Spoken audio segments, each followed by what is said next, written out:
I think it's definitely going to go the way of Blake, but I think it's going to be a relatively close match the entire way through. I think 3-1 is definitely a good possibility. 4-0, not really likely, but we know that Blake's really not good on Assault, for lack of a better term. But I think it comes down to, can Crystal show up, and can Crystal deal with IEQ Because IEQ just walked over HQ the other day. I would say that this is a close match. 3-1 on Blank's best day, but we're seeing that they are sort of an emotional team. Now, when they get on tilt, you notice that there is a difference in how they play. I'm actually going to go for a draw, 2-2. I know that sounds like it's on the fence, but that's saying a lot in terms of like Blank's playstyle and how strong they are. Absolutely. I think this Koth at the start here, this control is super important to the tempo of the game. I think if MT1 takes it here, they have a really good chance at drawing or even winning the series. All right, so our first map of the day, it is going to be Nepal here. So we're already loaded up onto Sanctum. Blank versus MT1.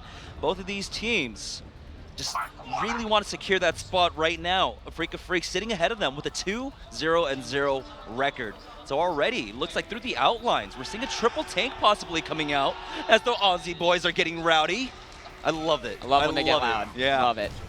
So there we go, we have it. It's going to be Blank that starts it off with this triple tank. Huss bringing out the Zarya for them, while we have a 2-2-2. The Tracer, Tracer 76 out on the side of MT1. Running Huss on Zarya when who is like renowned for that hero is kind of interesting, but obviously they have a reason for it if they're going to be using it here. It looks like the first engagement going to go in the way of FT1, forcing this fight right off the bat. Crystal's immediately chasing for the kill onto Trill, and he almost got it. Take a look at that already. They got the D-Mech along with the kill. The reses have come out, but Huss super high charge, just melting through the entirety of MT1, and with that, as the point unlocks, they're going to force off the last member. That's PP going down, and they take the point. As this point develops, you're definitely keep watching for Huss here and how high his charge can stay, because he's almost already at a grab here, and that's really important at the second fight coming into it. 90% off of one fight. And that was all due to what? Blake catching the dive that came in. They all fell back right when MT1 did force that engagement, and read that one extremely well. This Graviton, it's going to pretty much secure them a guaranteed fight win, unless Milanlon, who, I mean, he has eaten a lot of post bombs, he can somehow eat this Graviton. But McGravy, look where Blake are holding super far back still. Yeah, they're allowing Milanlon to get out to the point to try and pressure it, but Huss is pressing forward. Graviton straight up the gut as they do get one kill, but still the reses are there. But there it is. Huwu comes in, pulse bomb by Unturned. It's not going to be quite enough yet. Huss is still alive. He will drop down to 1 HP, and he falls. Well, Crystal gets the better of him, but Huwu is still going to be there with self-destruct up to kill Unturned and look for a knockoff kills. Eventually, he'll be desuited. Not going to be the self-destruct there to resuit back up, though. Going to back away, but 42% in counting so far for Blank, as it looks like MT1 will finally be able to get on the point. Now, there it is. It is being challenged right now as Trill try to jump in, but they're going to go red and reset on the side of Blank. Now, what happened there, McGravy, with the Graviton surge coming out? I mean, it looked like it caught onto about 3-4 members of MT1. It was a good grab. It just didn't look like the team was there to follow up. Looked like it was maybe poor communication or just team not following up the call. What about the Soldier, though? So, you know what? You typically, with like a Zarya, you're going to see like a Tracer to pair with the post-bomb combo. Why are we seeing the Soldier out of IHU? It's definitely map-dependent kind of DPS here. Sanctum is really good. Soldier has really good sight lines. There we go, PP starting it all off. We knew he was the Lucio player for the most part, and there it is. Once again, Huss. High charge, pushing forward now, as we do have the Valkyrie coming out from the side of MT1. So they have that chain healing as the tactical visor comes out. Crystal has to be careful. The self-destruct will catch onto Huss, and with that, Eat You Up gets taken out. Does RQT have the Valkyrie? Does he have a second res? Does it look like he's in prime position for it? So they're just going to go ahead and back off from the side of Blank. I'm not sure if he can get enough reses in that situation when there's 3 down. But, I mean, he popped the Valkyrie late, right? And that was kind of questionable. I think they should be looking for a change here. I think the triple tank's going to be hard to retake. Genshin gets the Soldier Tracer. I would be looking for a swap if I was Blank. What would you swap off of the 3 tanks then at this point? They're close to Graph here. Maybe use the Graph for the next fight, and I would switch off the Zarya for sure. All right, stick onto the Winston Diva. 66% now for MT1. And all they have, they committed a lot of ultimates to that last fight. So it's going to be up to Unturned here with that pulse bomb. PP, though, we've seen already, able to get the fragging shots off, but there it is. Pulse bomb comes out onto Gunba. He's instantly rezzed, and now they're going to re-engage into this. We do have the supports keeping each other alive right now as Huss was able to take out Wreckful, but will Marble be able to get in there for the res, or is he just too far out? They've been able to force them off the point, most importantly. They're actually getting some decent progress on the capture. That's going to be Who with self-destruct coming through. Crystal with another visor. Shuts him down before the remake is back there. And RQT, I don't think has the res, but I eat you up. He's got attack visor, and he's got 2 kills to his name. It looks like at 99%, Blank will turn the point around. I think Blank has to be extremely careful here with who they res at the start and who they're losing. Losing a Zen and having to res that is super low value compared to a tank that MT1's getting to res a lot. But fortunately for them, Gunba, he will have that Transcendence along with PP into the next fight here. They did use that Graviton in the last fight, and Huss, he's super low charge. He's not going to be able to build up one up anytime soon. Who was able to get the DMEC now onto Malanlan, so there is some vulnerability on the side of MT1. Still, MT1 have to make the next move. They need to get onto the point to try and flip it, but it's the dive coming out from the side of Blank. Eat You Up getting dropped real low here, along with Trill dropped down to almost 1 HP, but he has his Mercy there to keep him alive. Valkyrie coming out from Marblu just to keep himself safe. Self-destruct takes him out. Both supports are gone on the side of MT1. Can they turn it around? There it is. Gumba comes in, takes out Unturned, and with that, we'll see if anyone can get onto the point to contest. Huwu, he's looking for the kill in the mid, the guy in the air, and it's going to be Malanlan who will fall to Huwu. And there's no one really there to touch the point, I think. They're going to get no sort of second contestation, no sort of second chance. McGravy, I was really confused, actually. You have the res advantage. You have Marblu with Valkyrie, who didn't pop it at the time. RQT used his when they pulled him out towards that Mega on outside.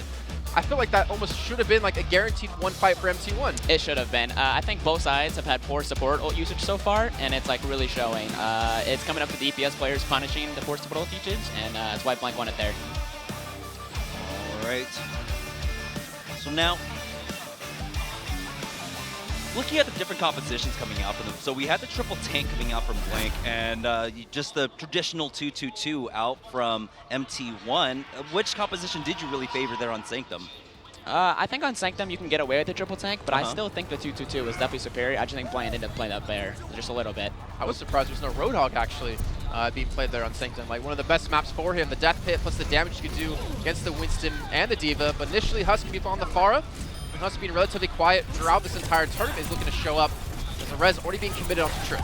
Yeah, both Winstons had to receive that resurrection now as RQT was just out of position there, gets taken out by Rekful, and so it's the man advantage. Rekful coming in with the second kill. They're not going to have another res for about 5-10 seconds. Pulse Bomb out from Crystal. He built that up super fast, but the point has unlocked. They will clean up Trill along with Huwu, and that's going to afford MT1 the capture. So we got Malanlan actually respond with us, and we got to see Malanlan play quite a bit of Pharah in the OWPS. But Jamerson, something we noticed was he puts Marblu in bad positions.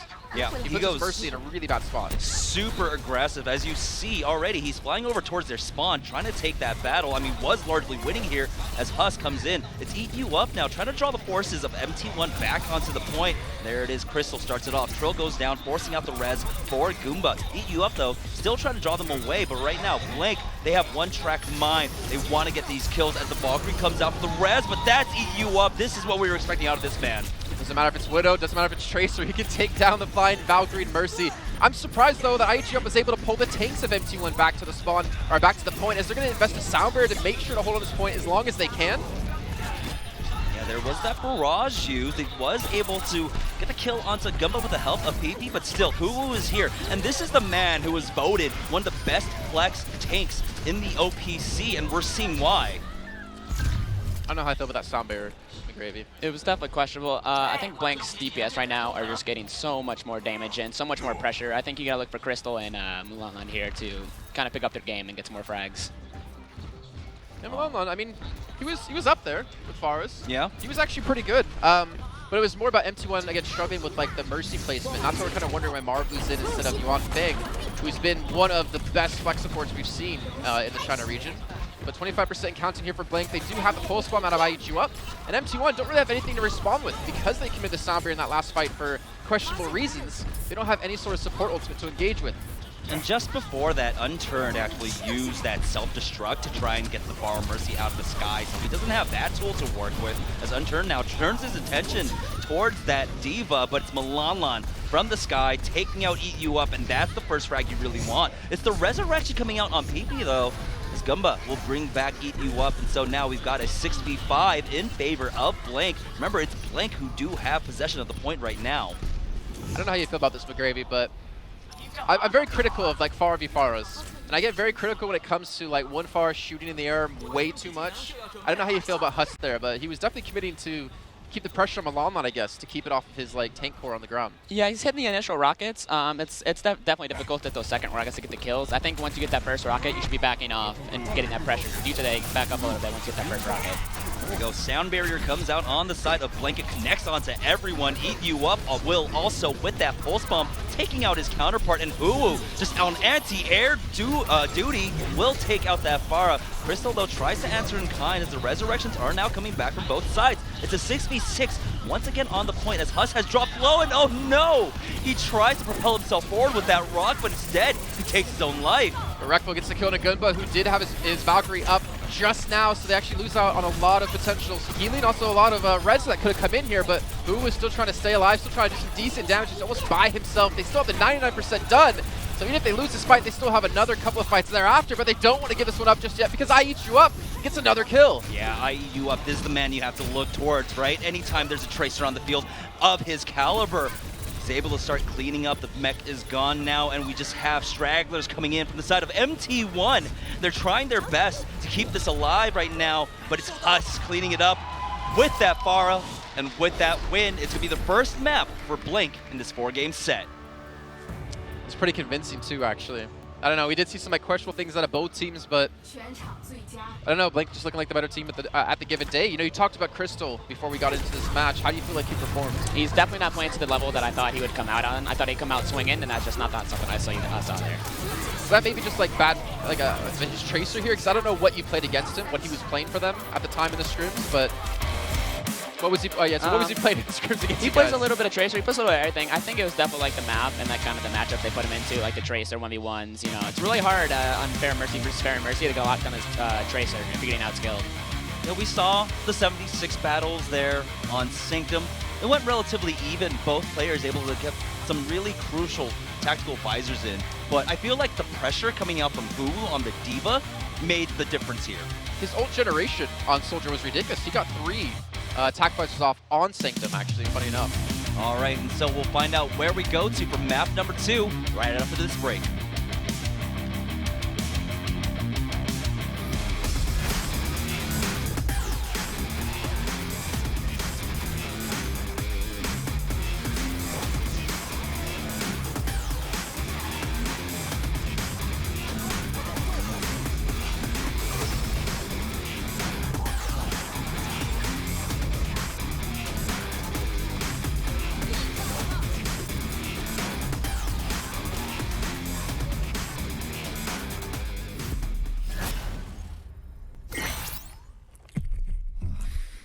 开了吗？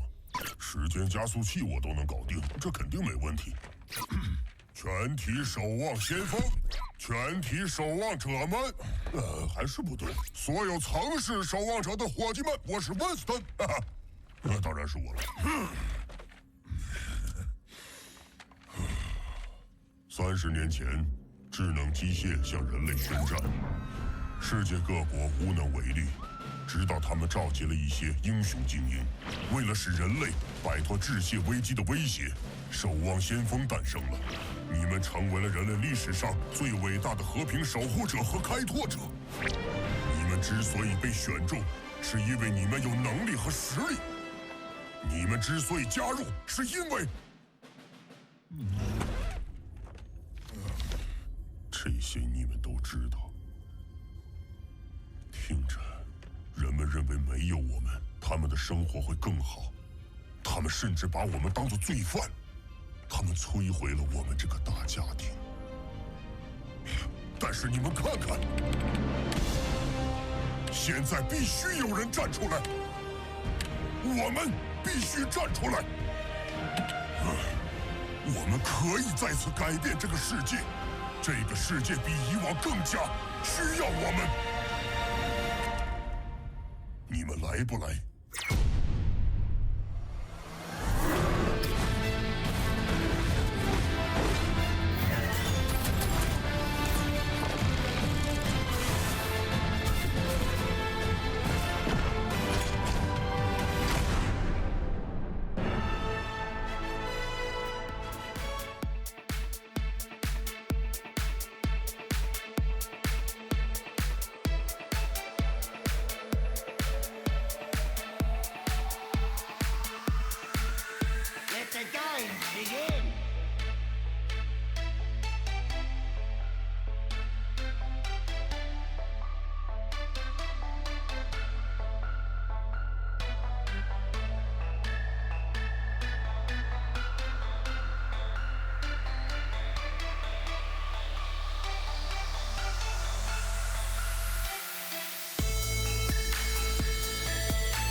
Welcome back, and our MVP for map number 1 on Nepal, it's going to be Huwu and his Diva play. Take a look at that, 38 eliminations across 2 points on Nepal. Now, what did Huwu do so great here, McGravy? I think he's doing really smart ult usage, and he's building the ults super fast.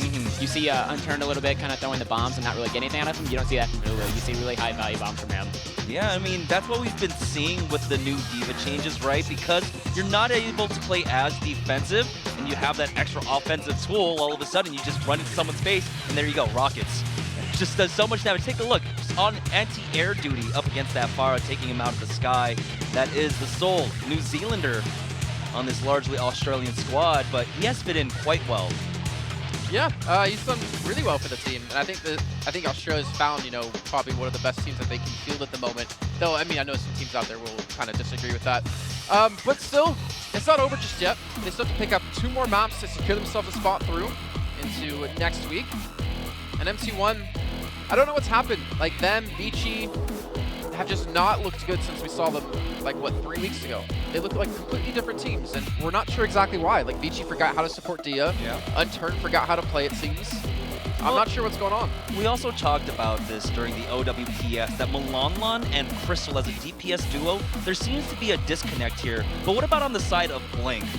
I think you're seeing Us and Eat You Up. There's a lot of synergy there. You see the rockets landing onto other tracers, and then Eat You Up's right there to finish off with that kill, and that's really crucial. I want to see some Widow. Some Widowmaker. I want to see some Widow. I was talking to RQT, and he says on Ruins for Ilios, I think they've won like 22 out of 25 because of him. Like, all they do is create space for him, and he cleans up every time. And we got to see it on Junkertown, I believe, where his Widowmaker was just, I mean, it looked like he was like an insectivore, just eating up the Moth Mercy, right? The Valkyrie Mercy everywhere. Popping heads. Yes. And so, our second map between Blank and Miracle Team 1, as we do move on to an escort type for our second map, it is going to be Route 66. Now, this is MT1's pick, and we've seen MT1 go to this map before. They really found a way to play against like the defensive Sombra that we saw during the OWPS, where they'll speed boost through Cave, check to see if that pack is hacked, and if it is, they just move on to camp the next Mega underneath Big Earls. But we'll see if they fleshed out any more kind of tactics and strategies for this map. But still, Blank, this is a map where Eat You Up, like Jason, you might actually get your wish. Eat You Up might start off on a Widowmaker, offensive or defensive. I'd hope so. I don't think we're going to see so much Sombra anymore, unfortunately. I feel like the adaptations of Sombra on this map in particular were really, really cool to see, with how aggressive, like you pointed out, just charging straight through to actually stop them from hacking both Megas and then turn that into a fight. But yeah, Widow offensive totally could happen. I mentioned Trill earlier and his Roadhog, and I definitely think this is something you could see here from the start. Yeah, we see Unturned actually on the side of MT1 also like to play Roadhog here, but they're not going to go for that. They're just going to go for the straight dive. 2-2-2, the Genji and Tracer. Crystal on the Genji now, but it's Unturned who goes down first. Eat You Up, already starting it off with the first frag. It's a telling sign for what's coming here. First 15 seconds, their Tracer's gone. It's not looking good. Yeah, Eat You Up now already 30% towards his first Pulse Bomb. As the forces of MT1 are left to regroup as the payload makes its way across the spend. I do like the way we saw Freaker Freaks play with Soldier here, and I wonder if Huss is doing the same kind of route where he sits super far back and allows RQT to have a place to escape to, and also draws people in a little bit too deep. You see Reckful diving in. There's no way you're ever going to res that man if he dies towards the backhand half of Big Earls. But he'll escape for now.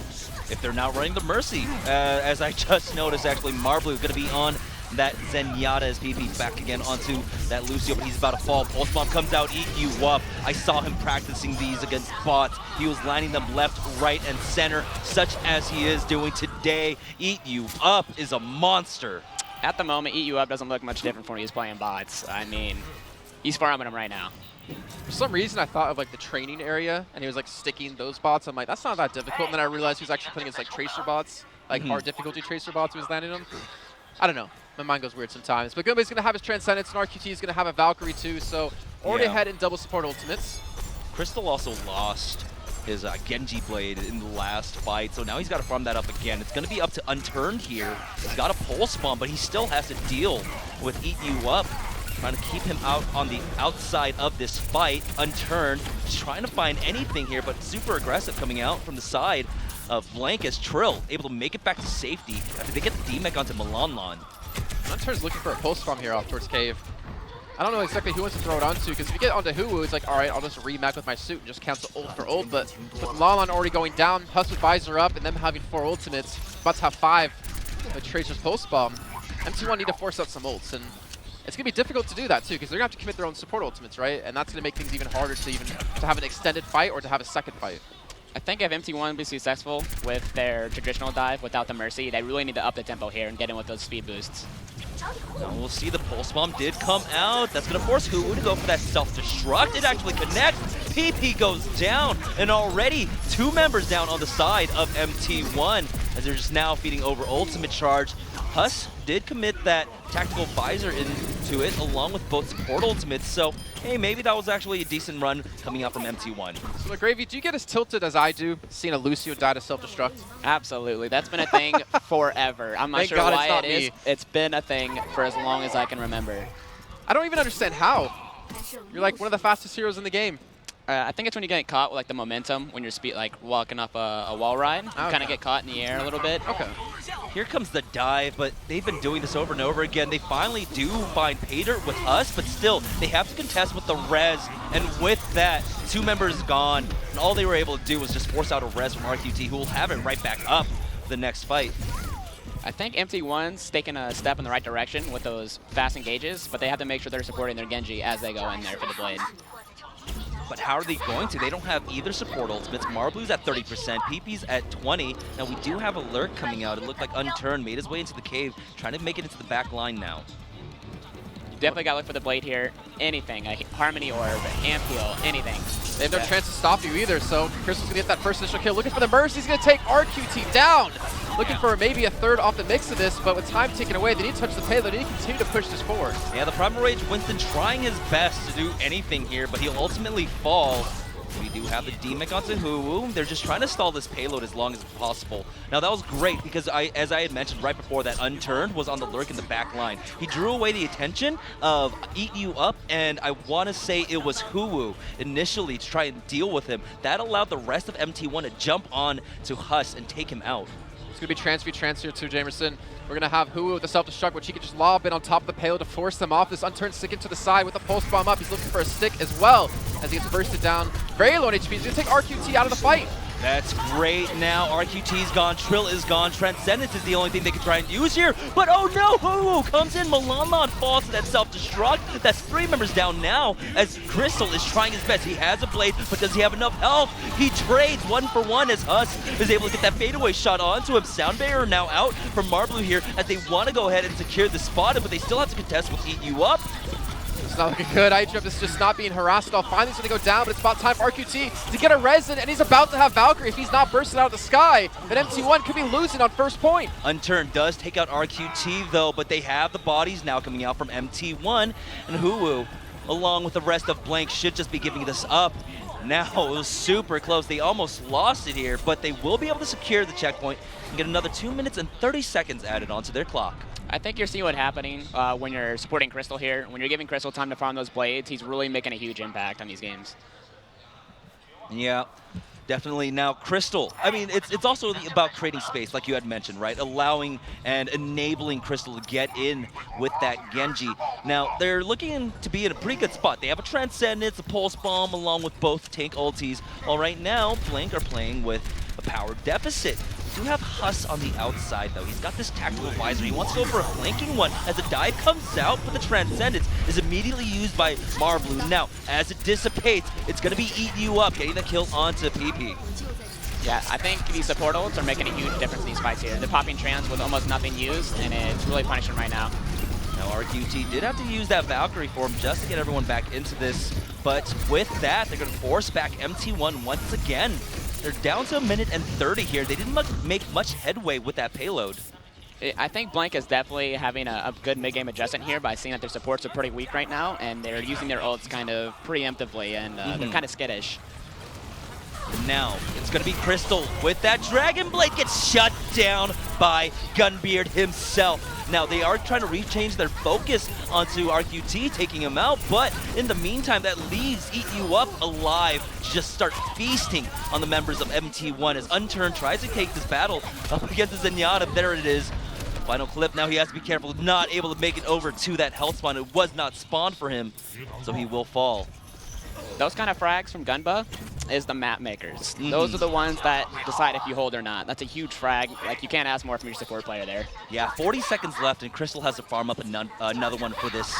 But right now, it's going to be PP versus Gunba. Gunba, he's got the Transcendence PP. He's got that sound barrier here. As Huss pushes forward, he's got that tactical visor. He thought he spotted someone out. Does he have anyone? He still has to deal with that Winston barrier, which has just gone down. There's a self-destruct coming out from who, though will it connect onto anyone? No. But Rekful caught him midair. It's Crystal to back up his Winston. Now they do have that res. Rekful is brought back, excuse me, Huss is brought back into this, but Crystal now showing off his Genji skills here. So he's able to get these resets. He's about to have another blade. He's at 99%, and there it is. Instantly gonna pop it. Gets the baby Diva. Looks for more as he does get the reset. Takes out Huss now, and somehow MT1 fighting back from the brink of defeat. This is the Crystal I was looking for at the start of the game. He's making these plays that are really just opening up fights that they shouldn't be winning, and it's making a huge impact. Now, where would you rate his Genji? I mean, you got to play against Otto. And I imagine while you were here scrimming against everyone, you played against a number of Genjis. How do you rate his? I mean, it wasn't the best, but it was definitely up there in the top tier. Like, I was genuinely surprised when I had to scrim against him how good it was. There we go. They caught them all trying to funnel out. It was a two-man self-destruct out from Milanlan to clean up RQT and Eat You Up. And with that, they move on to the third portion here on Route 66, but they've got 1 minute and 15 seconds left. What do Blank need to do to try and reestablish their defense? They have to shut down Crystal. Yeah? It's Crystal. It's a Crystal show right now. Unturned has all the space in the world that he's not even making close as the impact as Crystal is, so they need to find a way to adjust. We'll see. Maybe Gunba can, connect with those right clicks once again, but it's going to be Huru starting it all off. Marblu is gone. It's MT1. They're not running a Mercy at all as these trades are getting, as these kills are getting traded right now. It's going to favor Blank. I definitely think that Blank needs to be a little more aggressive with their tank line, considering they have the res. Ooh. Look for the suicides in the tank lines, make some more room for your DPS, and they'll have more success here on defense. Okay, so now they are starting to get some straggle kills here, but that's fine, because I think what all Blink want to do is just try to force this into overtime and then take one big team fight, as they do have 4 ultimates online, almost 5, with Huss sitting at 96% now, but still, on the side of MT1, they're amassing a good amount of ultimates themselves. It's going to come down to the support ults and how they use them here. If they trade them efficiently, then it could be anybody's game.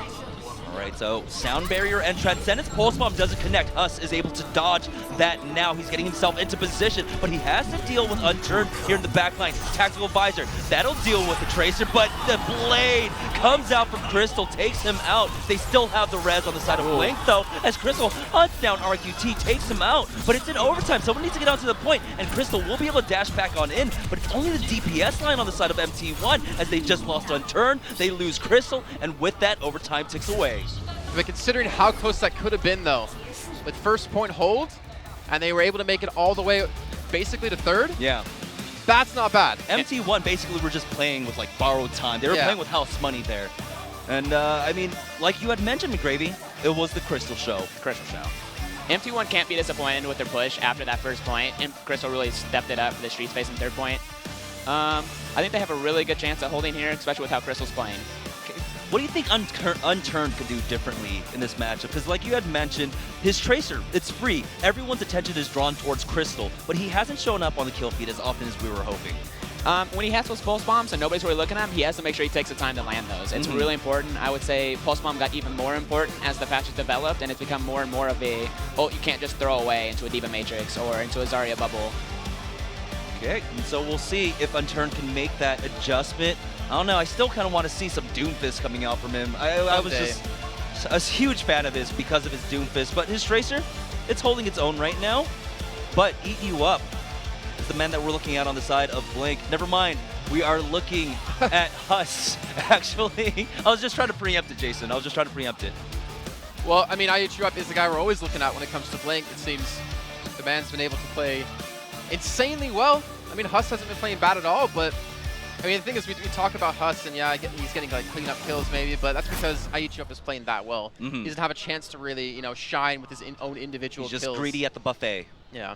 So as we move into Blink now attacking, it looks like they don't want to run Mercy either. So we already got to see MT1 and how they dove, or I guess didn't dive, is the correct way to put it on attack with no Mercy. We're going to see Blink trying to go for their own kind of route with the Roadhog. As you mentioned, Trill, a good opportunity of seeing him playing it. Not too many main tanks can boast a beastly Roadhog. So we'll be looking for Trill here and see what we can do with these hooks. All right, now the gates have opened. They did put a stop to MT1 on third. And we'll see, Blink already pushing forward, it's Eat You Up. Tagging down Wreckful here, forcing him to back away with Trill. The man I really want to see on that Roadhog. You're going to be looking for Huss here, getting good value out of his flashbang and getting kills with it. Yeah, pairing it with the hook, or just making it easy for Trill to hit a hook if he flashbangs someone. They did catch out Wreckful again. Very hard to play Winston this patch, trying to back away. Somehow the hook is going to break. Malon gets around the corner, but he's not going to escape being desuited. That's who was able to secure that one. And they haven't been able to confirm it into a kill just yet because maybe they don't want to kill him. Maybe they don't want to give another free back over to him if the res is used. Trill just not the best of luck with these hooks every time they get broken because of line of sight. But with that, Crystal will force them back. This Soldier, he went down initially. Gunba has been doing it. Oh my gosh, that hook! Well, we got to see on Hanamura, right, against Jason from Vici. Oh yeah, he's able to hook him across the map. Or sorry, yeah, we got to see from McGravy. Really well done, actually, by the way. Appreciate it. Yeah, not bad. I mean, considering every highlight video so far has been you guys getting destroyed, you gotta give me something, you know? Every once in a while, you know? Throw me a bone. Now, we're seeing the res advantage really come out for MT1 here on the defense. They were able to use that whole hog to get down Crystal, but it's okay. He's Soldier 76. He'll be able to run back, especially with Unturned taking out Trill there. Now, RQT is going to change it up. He's going to go over to that Mercy for themselves because they're seeing that these reses are getting so much value for MT1. I think Blank's doing a really good job of killing the tanks at the start, but they're having a hard time transitioning into cleaning up the fights and killing the DPS, and they're just kind of turning around at the end. Yeah, they hooked him a lot, or they killed Malama, at least got him desuited. They hooked in Ruckful and were able to kill him, but not able to convert it into any sort of distance. They sort of pushed, the payload's been halted, to hook it again, come into Malama, who uses the self-destruct, making sure he can get a remake back in. Asu was looking for the frag, but he can't get it. Really great awareness on a Marblue and PP to keep him alive while he's trying to get the remake back up. They've already lost Marblue now. Yeah, that self-destruct was also great because Gunba had just popped his Transcendence, and that forced the members of Blank to split up, and now MT1, they are just picking them apart as Trill is just becoming an old battery for Unturned. I think you've got to see a better performance from Huss here. There's two flankers, and he's had plenty of opportunities to get the kills on him. It's just not happening, and every time at the end of a fight, you know, Crystal, Unturned, just turn around the fight. And Huss certainly hasn't too many flashbangs. I've seen him try to go for Unturned, but Unturned bounces in and out every time, dodging away from that. But he switched to Genji now, McGravy, so we're going to see what he can pull off here on this hero. Trying to build up towards the blade, and we only have a minute and a half remaining to make something happen. But Crystal has his own blade, and we know there's no Transcendence up for Blink. Now, Breckful is low. It's going to be Huss that hunts him down with that Genji. Will they be able to get in for that res? Dragonblade comes out. It's going to be Crystal with it as he's trying to focus down the Winston, but no, the Tesla Cannon, along with the boosters, will take him out. And it's already 5 kills, 4 kills going over to the side of Blank, and that's going to be the team wipe. Not sure how they baited that in. How did Crystal get nothing off that? I think it's mainly off the back of the Genji switch. You're a little more slippery. You're not a free kill. You're not standing there. If you miss your flashbang, you're dead as McCree. It's going to happen every time. So I think the Genji switch was really key to pushing here. They didn't use any ults. I mean, that's huge. Now Jamerson, we're going to see Crystal try to come back in again to stall. Looks like Marblue's going to have his Valkyrie, so no point not to get Testis. It's going to be popped out of RQT right off the bat and Unturned. Just waiting for something. Waiting for that Discord Orb to fall off so he can get away cleanly and safely. Self-destruct out of who has gone in towards the point. Oh, Goomba once again melee with that headshot takes him out. Self-destruct from Malalan doesn't catch out to anyone. Now it's his Huss' turn to shine with that blade. He hasn't found anything quite yet. Tries to go after his counterpart here, but he's got the backup of his Winston. Trill coming in now. Trades getting kills getting traded now, but still it's mostly Blank on the kill feed with Huwu coming in. Once again, that DPS Diva style, just cleaning up the members of MT1 in the brink of overtime. They're going to be able to secure first. I like how we saw what Huss did there with Genji up against Crystal. He didn't dash into him right away. He wanted to get the initial blade swing, then the dash to like get the confirmation. The patience, exactly. But Crystal dashed through him at the right time to actually escape it completely. Just little like small nuances like that is really cool to see out of, it's particularly Crystal, who during OWPS he kind of struggled, but as we're seeing now, he's starting to come alive. All right. I think Gumba is kind of the unsung hero here. That kill on Unturn was a huge kill for that fight.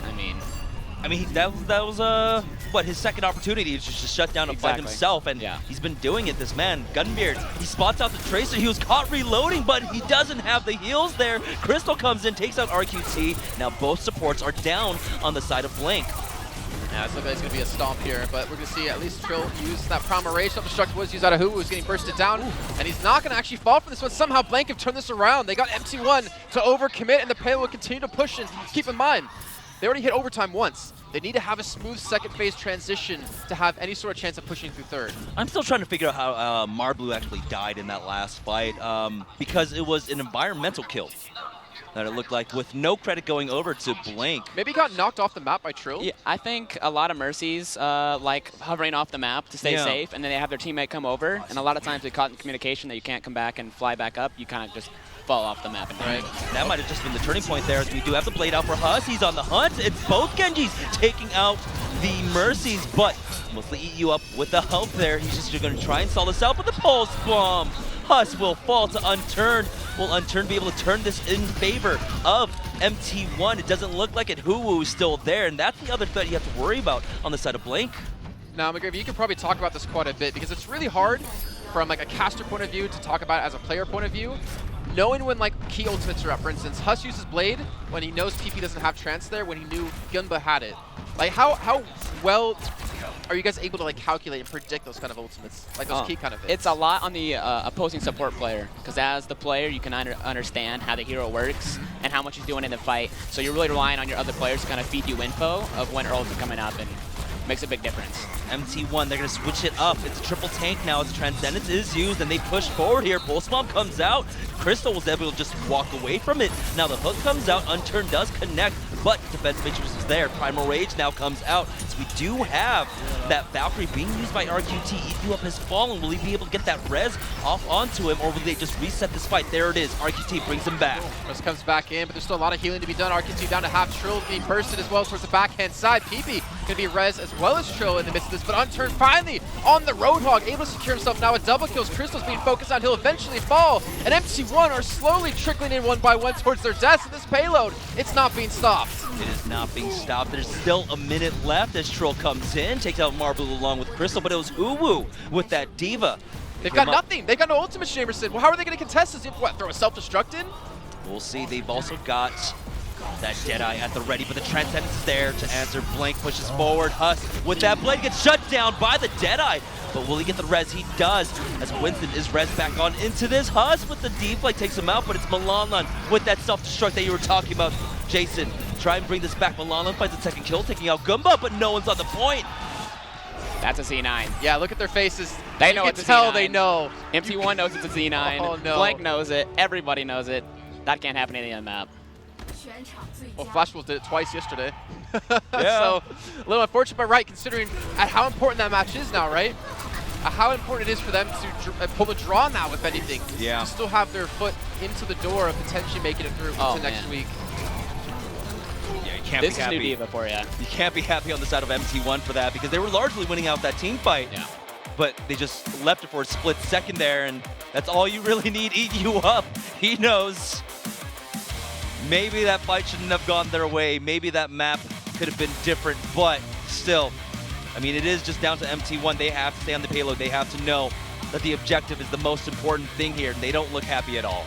Well, the upside now for MT1, Assault's next, and that's Blank's weakest game mode. So when we get into that, this is MT1's chance to really put their foot down and get some momentum going. All right, we'll see that after the break. Don't go anywhere, guys. This is the APAC Premiere 2017.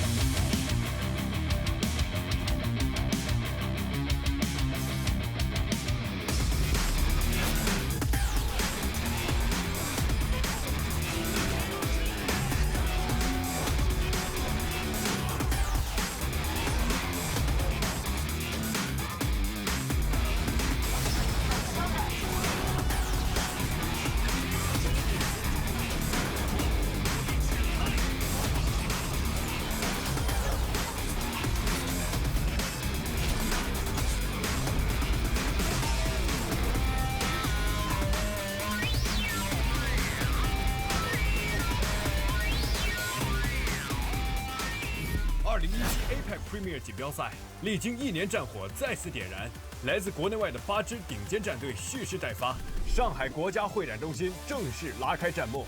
谁能缔造全新的传奇？谁又能力斩群雄，勇夺桂冠？10月26日至29日，敬请锁定 APAC， 观看赛事直播。历史属于王者。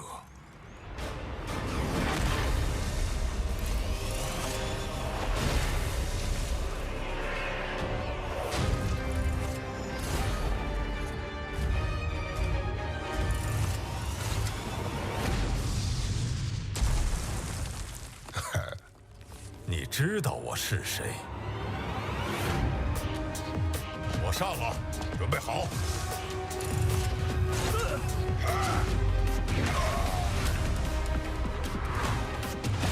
乖乖躺着别动。50秒，又少了一个。毁天灭地，还没受够。他们来了！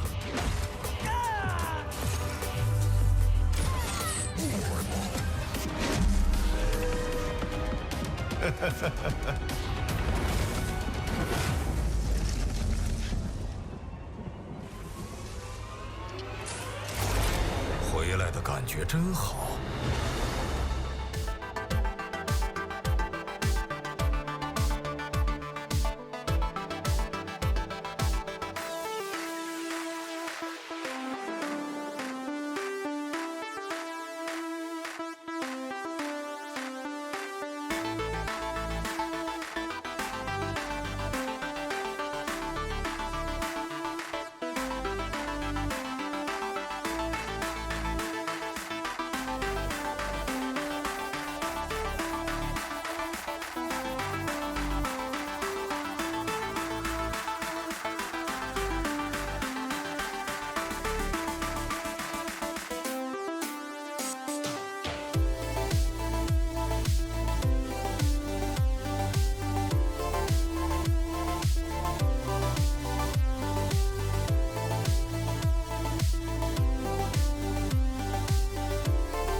All right, welcome back, ladies and gentlemen. Our MVP for map number 2 is going to be Huwu. And this, take a look at that man. Once again, Huwu. I mean, he was MVP on Nepal, and he's MVP now once again here on Route 66. 50 eliminations this time, though. Maybe I was mistaken. Were you shaking your? I saw you shaking your head when you saw Huwu was chosen. Maybe I was mistaken. He is staying alive. He's playing the objective really well, and he's staying alive while he's doing it. That's super important while you're playing D.Va. I mean, you see here, he's just fragging out. Nobody's paying attention to him. He's just Matrix killing like everybody. Full charge the entire time. No, we were talking about how a D.Va self-destruct was a good way to deal with a Mercy in the sky, right? That's out of position. Or you just like run right into her face. Yeah. You know, just shoot rockets, shoot your fusion cannons at her, take him out. I mean, Huwu just came alive. I mean, there were multiple times where he was getting a triple quad kill to bring them back into this fight. We saw even in overtime there on the first point on their offense that it was Huwu that really brought it back for them. So, yeah, I mean, I think well-deserved for him. And now, Blank, there's up to an 0, and they're one map away from very nearly securing their spot in the top 8. And it's going to be on Assault 2, which is, we were talking about before the break, that it's a mode that they really kind of struggle with.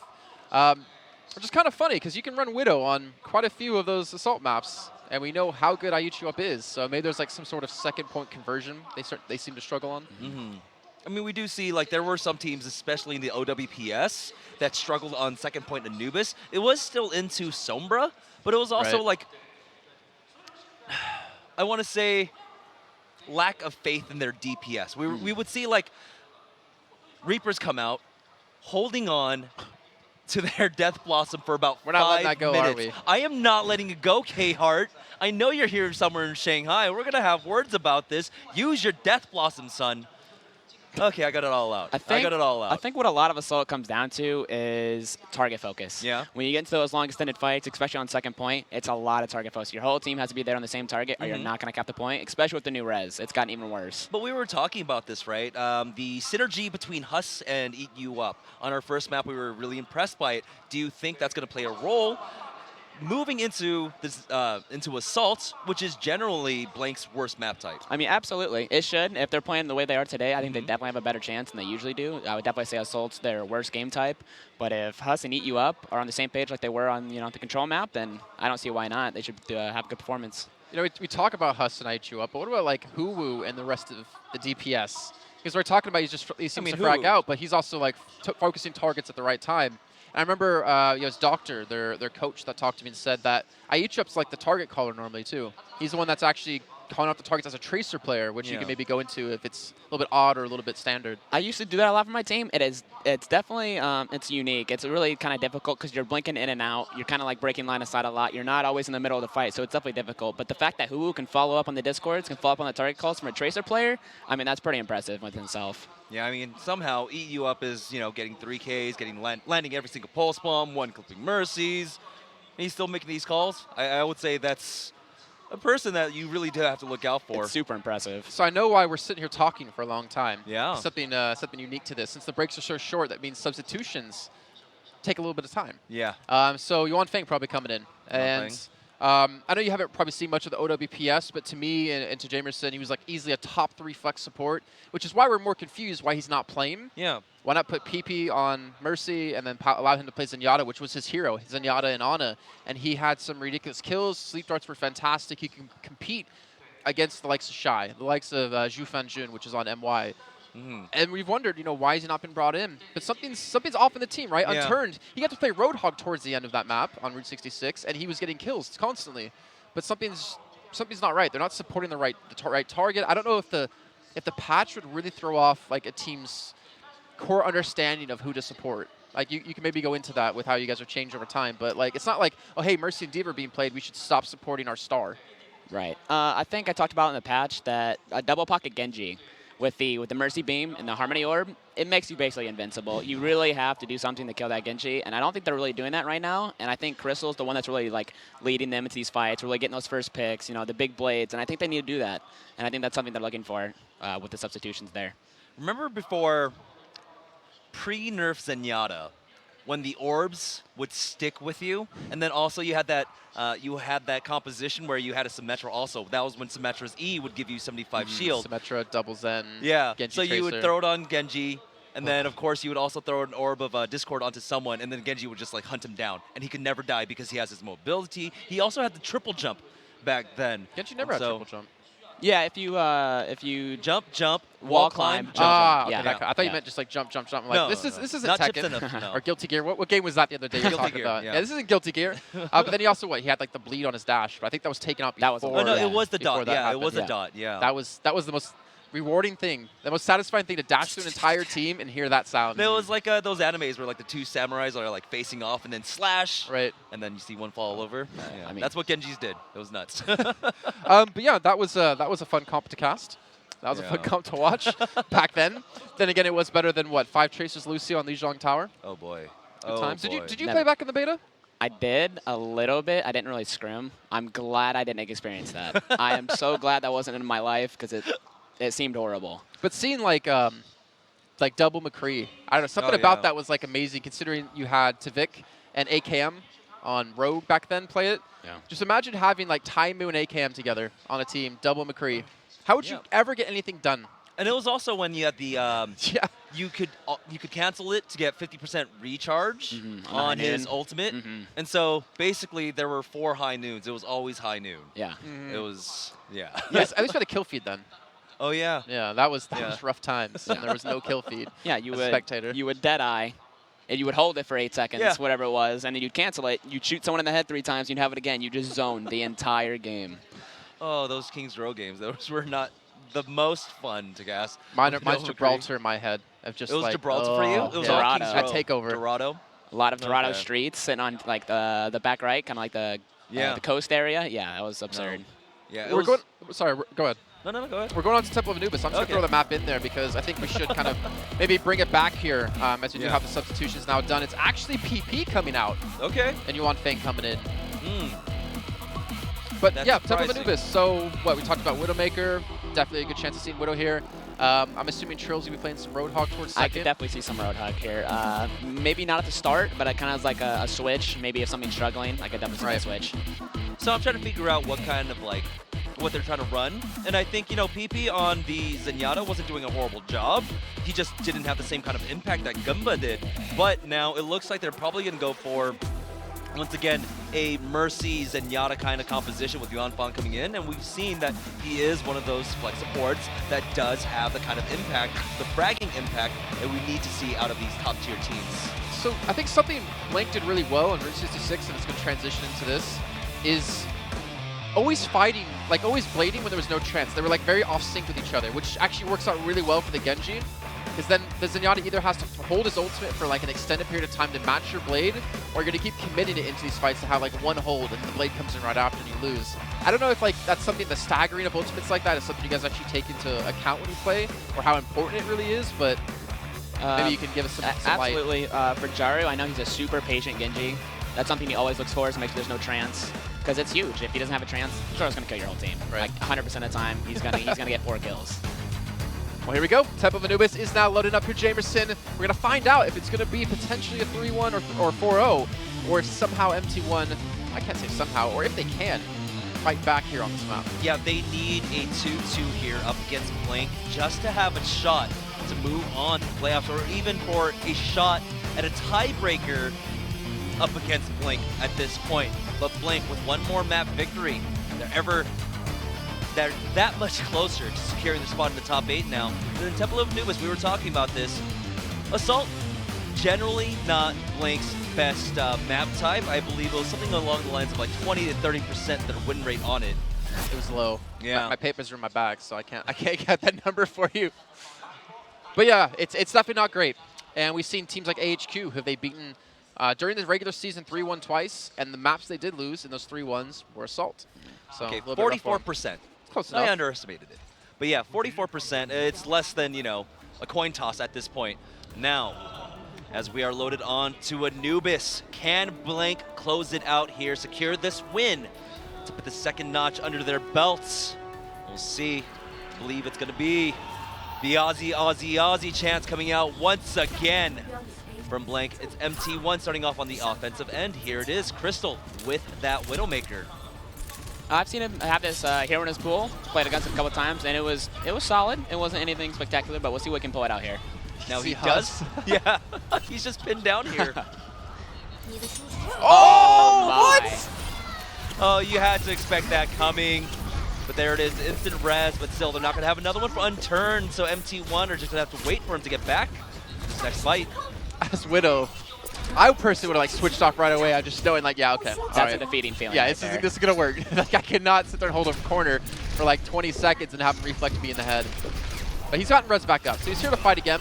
That window that Blank had to fight is slowly diminishing, and Huss already being dropped. I don't believe RQT's in a position to stop this, and he's gonna go down for his troubles. Not even able to get close to the res. Man, that positioning out from Crystal, you really don't expect that, and you saw them. They were trying their best to hide out in that cove to get out of the sight lines of that Widow, but now Crystal knows exactly where everyone is. He's just going to charge up with that submachine gun, take them out, and just like that, MT1 are going to break point A. I think that's the difference between good players and great players, is he didn't let the deflect break his confidence. He went back in for more aggressive peak, and he got that kill. Now, Crystal, does he swap off here? He does.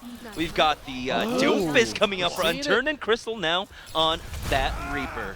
It's just such a shame because people who didn't watch OWPS didn't get to see what we got to see. Yeah, they don't know why I'm getting so excited here. Yeah, Doomfist in China was insane. Probably the best region with this hero. And Unturned was definitely one of the best who could play it as well. I'm not sure why the Size of Clan didn't register there. Maybe animation canceled it, but either way, he backs away. And Huss is going directly into the Doomfist. He has 1 HP left. Yeah, they're going to be able to finish that off, and now he lines up the second one, forces out the Transcendence as the res does come out from RQT, bringing back Huss into this. Huss, though, might be the great target for it because he's almost got that blade, but he falls for his second time. Unturned still alive with his Doofus, lines up another rocket, but he'll finally fall. But Marblue is there. He's got the res, he's got the Valkyrie form. Will he be able to bring him back into this? This is where you want to be as MT1. You're on the point, you have Reaper along with the Bouncer in Unturned. We're going to see the blade come out as Huss is looking for some sort of kills here. Unturned to be res for a second time, and he goes straight into Crystal, who pops the Death Blossom, secures the kill into him, but keep in mind, MT1 have not secured any permanent progress just yet, and finally, we're seeing Blank pick up a couple of kills. Oh, with that Unturned dropping low, they should be able to clean this up, and Blank will force them out. I think Blank's doing a really good job staggering out of spawn here. Not going all in at once, not going in super spread out. They're going at a good timing and good res as well, which is why they're holding here. I'm really curious because Unturned, he got the knockup, right, on Tagumba, and he had 4 left clicks to use. Instead, he tries to charge a rocket punch to kill him when he only had 1 HP left. I feel like you shoot him, he's dead, there's no Transcendence, and then you have your clean guaranteed fight on the point, and then you get to start to stagger them on your terms. Force them off the high ground here, Unturned, not able to connect with that rocket punch. Crystal, he's the tank slayer taking out Trill.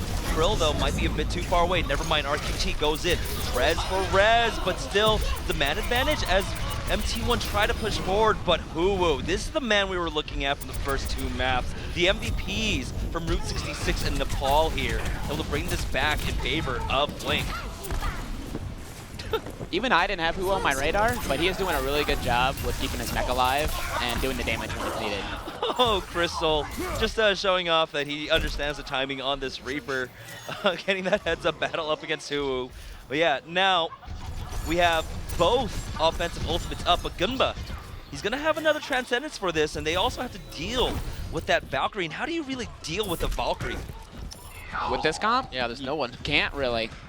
It's free. That's what I was wondering, like, why not maybe a Roadhog instead of Winston here? Because then you have, like, 2 instant kill potentials, plus Reaper to hit anyone that gets hooked in. Like, I don't know, that'd be pretty decent, I think. I think the Winston's there to kind of deter the Genji. I think if you don't have a Winston against a Genji, the Genji really has kind of, like, nothing to stop him. There we go. Blade comes out from Huss, but that's going to force out the immediate Transcendence. Both Transcendence used now as the Valkyrie is out from both sides also. But Huss trying his best to get these dash resets, but still largely on the kill feed. It is only going to be Blank. They're forcing back MT1, but Yuan Fang, that's what we were looking at. The flex support on the side of MT1 to come up with these frags.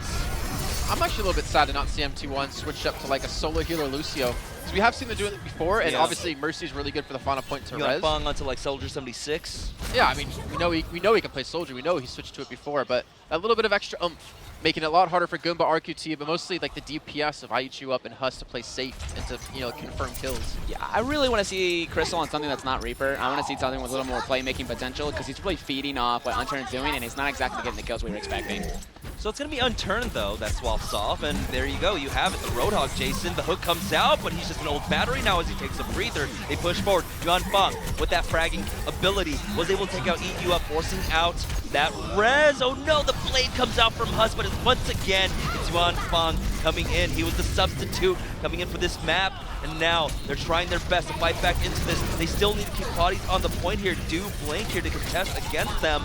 The point is ticking away, but someone is there for them right now. Unturned trying his best to keep this Mercy out. It's the melee to finish her off. Hook comes in as Huss tried to swap off onto that Doofus. Now, Transcendence to double down onto this point. They've already secured 1 tick. And they're going to continue to go here too because they're picking up kills and they're not being stopped. They still have both healers left alive. They do have the Valkyrie still out of Marblue, and who's going to even trickle in? It's going to be Huss, probably one of the first people if he can even get there. And MT1 with 2 minutes left with the switch over to Roadhog shying away from Doomfist, which to be fair wasn't really accomplishing too much.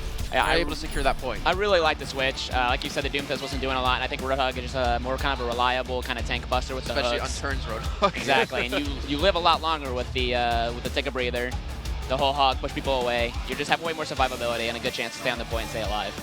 Yeah, I feel like Unturned, maybe he's just a little unpracticed on that Doomfist. Hasn't been playing it for the last few weeks because it has really fallen out of favor. Then we saw towards the latter half of the OWPS, the teams were starting to shy away from it, go back more to Soldier 76 compositions. So we'll see. I'm curious why, because we've heard before that Doomfist isn't really good in the current meta. Then again, we can kind of extrapolate from that with the diva changes, right? With Doofus, who likes to get aggressive, you like to hold defense matrix on him like you do a Winston, keep him alive and let him do his thing. Obviously, it makes it a lot harder to make Doomfist work when you can't depend on that safety zone that a Matrix gives you. Yeah, I think Doomfist is still in an all-right place. I think the hitbox change they made to his Rocket Punch made a big difference. I know, personally, from our team, Jaru really doesn't like playing him right now. Everybody loves Jaru's Doomfist, but he hates it because it's not in a good place with the Rocket Punch because that really made that hero. I wonder, sorry to cut you off, I wonder because in Contenders, right, Yeah. you were playing online the whole time. But at OWPS, they were playing offline the entire time. It is, yes. Did Jaru notice a big difference between playing online versus playing on the LAN server with Doomfist and like the hitbox? We didn't really play a lot of Doomfist to even kind of test it. Nothing. Okay. I mean, nothing that he pointed out. Okay.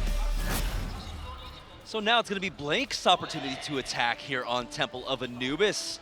MT1 able to complete it out with 2 minutes and 3 seconds here. They're just trying to get themselves amped up once again. But take a look at this defensive composition coming out from MT1. This is something that you really don't like, Jason. Support Sombra with the Mercy solo healing.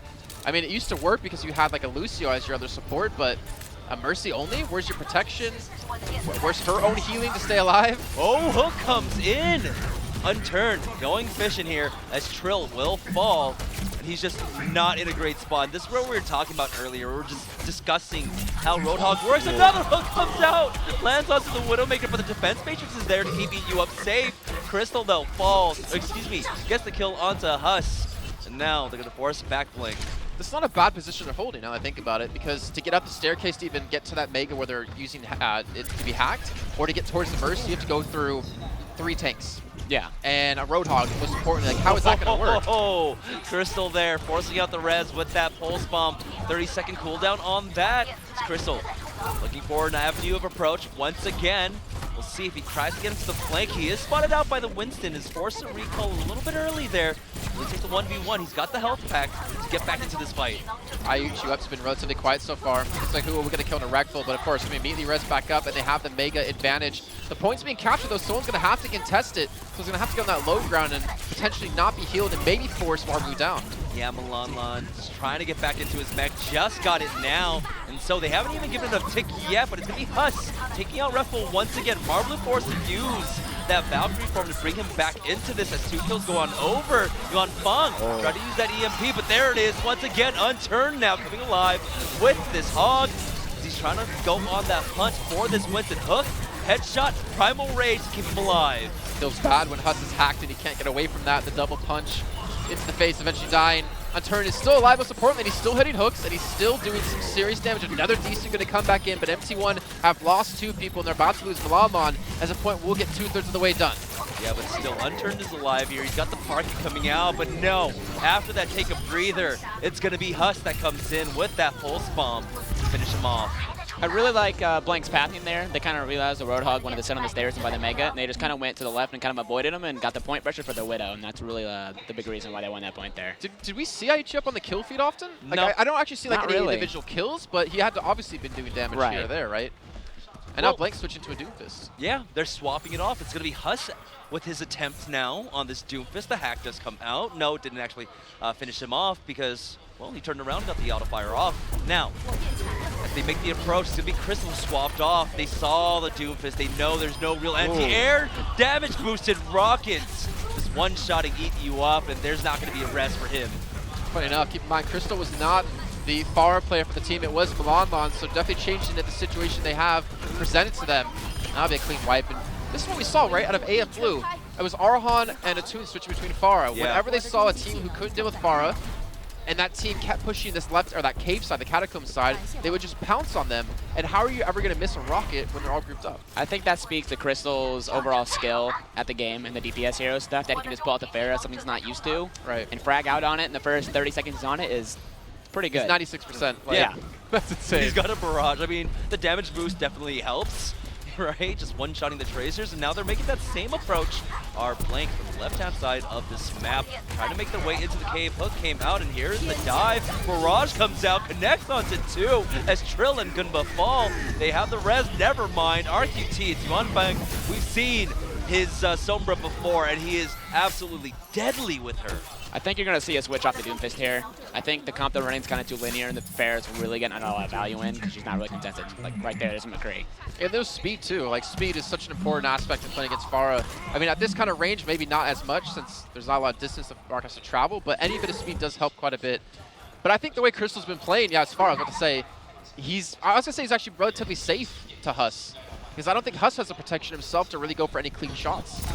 Yeah, I think he switches here because the skybox is a little for fair there. Right.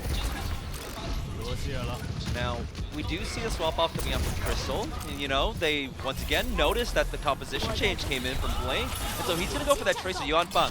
He's got the EMP. They know that they're all inside the cave right now. Self-destruct is going to be used by Malalan. He doesn't get anyone, though. It's going to be Trill taking out his counterpart in Unturned now. Trill pushes forward. He's got the whole hog. But still, as it dissipates, it gets nothing. Marbleu brings Unturned back into this. And with that Transcendence, the offense pushes forward. Yuan Fang's taking forever to use this EMP. I'm not sure exactly why, but doesn't need to anymore. They're already able to pick up quite a few kills, and they knew RQT no longer had his Valkyrie up. Unturned just trying to back away. We'll get hooked in by Trill and finished off, but it doesn't matter. Blank have lost way too many people, and MT1 are going to continue this hold. I think MT1's playing a really dangerous game by holding the EMP that long. That's kind of the ult you want to lead with, and then build it up as with the HP and the Mega Packs. Yeah, with how late they actually use that EMP, take a look. Generally, we're used to Sombras basically having an EMP every fight, but now he's going to be struggling to get it. He's at 20%. Malalan will help him farm it up just a bit, but still, they are struggling to get it. I mean, I think Blank here need to be really careful about how much chip damage they do. The longer they take to actually engage and the more damage they do to the enemy team just means you're going to be seeing that EMP charge back up, already up to 60, which is previously about 20%. They're already just trading kills. It's not like you're actually going to make the push when you already lost your Mercy. So stop doing damage. Stop attacking Blink. Don't give them any more ult percent. He's got it, though. Yeah. Too late for that. Yeah. That was one of the most frustrating things, actually, I think. Seeing a team that lost, like you knew and they knew they lost the fight, but they kept attacking. Giving another EMP over to the Sombra, and meaning they couldn't get a clean fight without having to worry about that ultimate. Yeah, so at the pro level, you really have to stay disciplined for the EMP especially. Like, back in the old meta was always Sombra. That was the difference maker, was the EMP every time. Now MT1, they have the time bank advantage. Blank left 1 minute and 40 seconds. As they're working their way up towards almost 6 ultimates now, it's just Trill trailing behind with only at 50%, but Yuan Fang is here. He's got that EMP. They're making that same approach as Huss. Almost got the one-shot onto him, but he'll be able to make it back to the safety of his team. Malalan already starting it off. Huss is gone. Still holding his EMP for such a long time. He's trying to go in now, looking for something. He wants to burst it down. Eventually, he will get it off here. And Huwu, he can't use his self-destruct. He can't get back in mech, and there's only a minute left to go, Jamerson. Minute left to go, and they are staggering this Diva. Huwu's trying to make it out. Will they get the hook to bring him back into this? Nope, he makes it out. Oh! That was close. That was close. Just run, don't do damage. All right, so now they have a window to work with. They only have a minute left, but Yuan Fang's only at 60% on his EMP. Unturn's going to get him up to 70% though, and so if he just gets one good flank and gets a decent clip into someone like Trill, then he'll have it. He's got it. He's at 100%. There it is. He's someone got hit the him EMP. on. Yeah, someone hit him, knocked down to half HP, and he's just like, all right. Oh! You don't expect the lurking hog. It's going to be the blade, though, coming out from Huss. Huss dropped down low, but still the res is now out on the side of Blank. So they have the man advantage. It's a 6v6, as we do have Marbleu just now respawning back into this. They still have to deal with both of these backliners right now. That's weird to say the hog, the backliner, the EMP came out, but still nothing coming of it quite yet. Now the whole hog for Unturned as he pushes forward. There's a self-destruct out on the field. Will it connect? It does not, but still it's going back and forth between these two teams. And Malalan tries to swing it back into their favor. There's no healers for Blank. They've lost both of them, and there's no real chance for them to take this point. And MT1 will finally take their first map here in the series and keep it alive, keep their playoff hopes alive. Overtime ticking away right now. That's Trill doing his best Shane impression there. It was Shane, right, yesterday? Yeah. Yeah. Spinning the shields. Yeah. Spinning in for the win. I think the big difference maker there for Blank was that they were having a hard time getting into the second point without using support ults. You saw them instantly Valve. You saw them instantly res the Zen, and they had to immediately go in with Trance. That's both your support ults in the first 5 seconds, and you're not even on the point, like, capturing anything yet. So speed then. Lucio, do you think Lucio would have been a potential switch over to help facilitate that? I think the way they're using support ults, it was definitely a switch they should have made. Maybe just do the full dive with Lucio and just get in there and hopefully, you know, your DPS frag out. All right, and so MT1, they're going to keep their tournament hopes alive. This one more win is going to knot it up 2-2, and it'll come down to our last two matches to figure out who moves on, but we'll have to figure out how this goes shortly after this break.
人类一直在接受考验，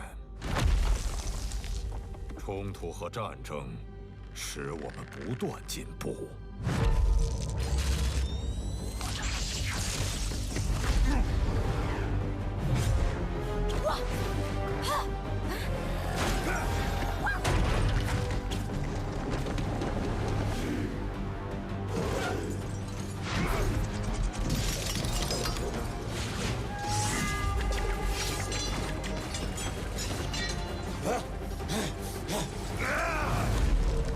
每一场战斗都让我们变得更强。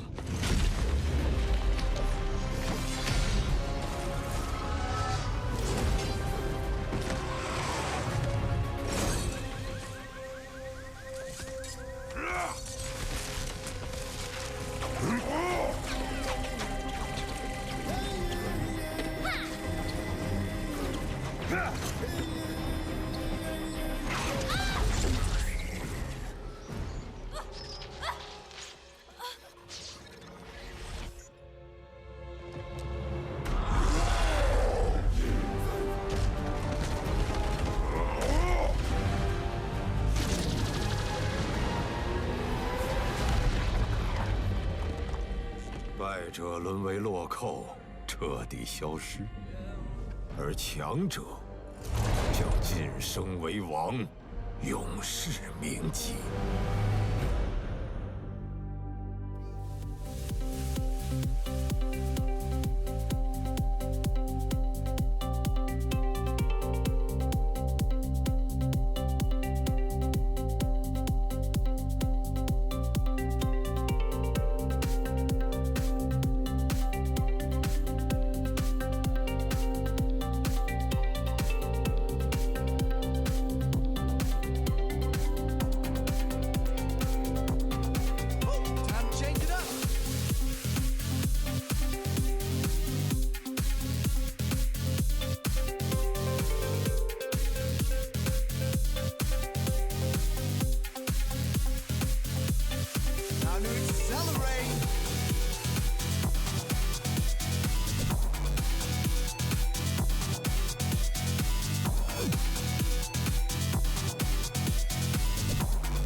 For me, it was like nerves, just playing in front of a big crowd. Sure, we did it at APC, but it's a different environment, so we just got to get used to that. As a team, probably just say we were a bit panicked. We didn't play like we normally do in scrims, so hopefully we'll replicate what we do in scrims today. Well, we have some of their map picks already because they picked the majority of the maps against AF when they played them, so we have some intel on that, and that's mainly a preparation. I think it's definitely unturned. That guy is a very explosive player. His Doomfist is quite scary. And I think, yeah, we can deal with him. We have the tools to shut him down. 我们前两天对战 AF Blue 的时候，大招释放的有点随意，然后99比99有点惜败吧。感觉对面闪光、跟枪还有一些走位意识都算比较顶尖的了。对面双辅护保做的不太完美，然后我们今天打 BLK 那肯定有信心啊。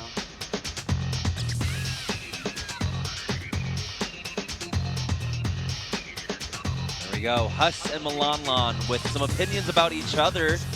A lot of respect going over to this man. Coming out from Huss, it was unturned on Anubis there.